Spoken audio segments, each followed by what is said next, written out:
Je voudrais d'abord vous dire que nous sommes venus le remercier.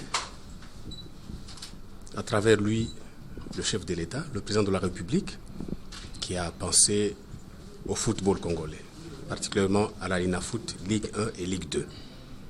Parce que pour une première fois dans notre pays, les clubs vont se déplacer beaucoup plus facilement que ne l'était dans le temps.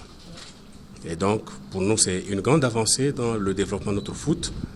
Et nous sommes le premier à apprécier à sa juste valeur cette décision. Parce que c'est nous qui vivons avec le club pendant tout le déroulement du championnat. C'est nous qui comprenons comment il souffre. Et là, nous savourons cette décision. Nous disons merci au chef de l'État, merci au président de la République d'avoir pensé au foot.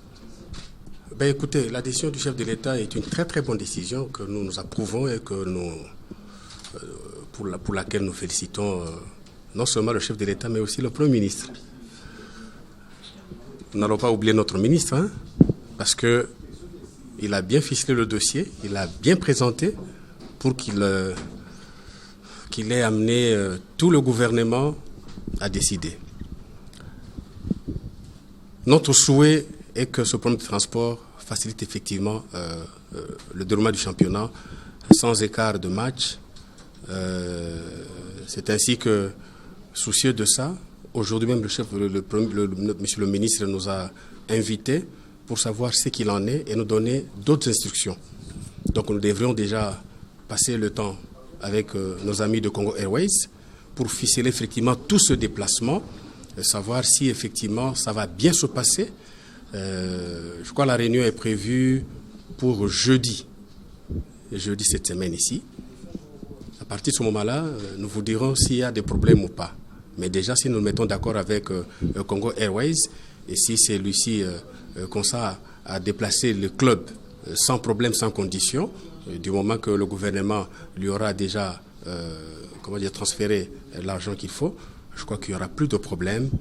Nous allons nous battre, mais écoutez, c'est Dieu qui est le maître de telles circonstances, en dehors de ce qui appartient à Dieu, mais tout ce qui nous appartient à nous, je crois que ça va bien se dérouler. Je crois que pour cette question, le secrétaire national Kandé pourra y répondre, mais je voudrais d'abord encore ajouter quelque chose pour laquelle nous avons échangé avec son Excellence Monsieur le Ministre. C'est la décision des huis clos. Il a voulu, comme c'est une décision du Conseil des ministres, le ministre a voulu effectivement que le huis clos soit respecté. Donc nos premiers matchs vont se jouer à huis clos. Bien évidemment, le tout premier match, je crois qu'au calendrier, c'est Renaissance qui reçoit Maniema Union. Ça, nous invitons notre ministre, pourquoi pas le président de la République, pour donner le go de ce championnat.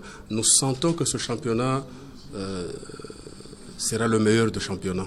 Déjà, quand on facilite le déplacement des clubs, et ensuite, quand la FECOFA paye les frais de participation des clubs, donc le club n'ont plus qu'à jouer au foot.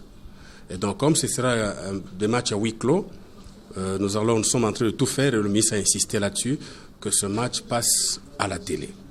Les matchs passeront à la télé. Nous sommes en pourparlers avec beaucoup de chaînes qui sont venues nous visiter. Je crois qu'avant le 2 octobre, pardonnez-moi, nous aurons finalisé tout ça et que le public sportif, en respect à la décision du huis clos décidée par le gouvernement, va suivre calmement ce match dans les chaînes que nous allons leur indiquer de suivre. Bien entendu, madame, nous reportions le match pas pour le beau jeu du pape, nous reportions le match parce qu'effectivement, nos sociétaires étaient toujours en difficulté. Et je vous rappelle ici que quand nous reportions le match, c'est à 95-16% sur demande de clubs. Ils le savent et ils peuvent même en témoigner. La raison pour laquelle nous reportions le match étant vidé par le gouvernement, donc nous pensons que les choses devraient en fait s'améliorer. Nous en sommes conscients.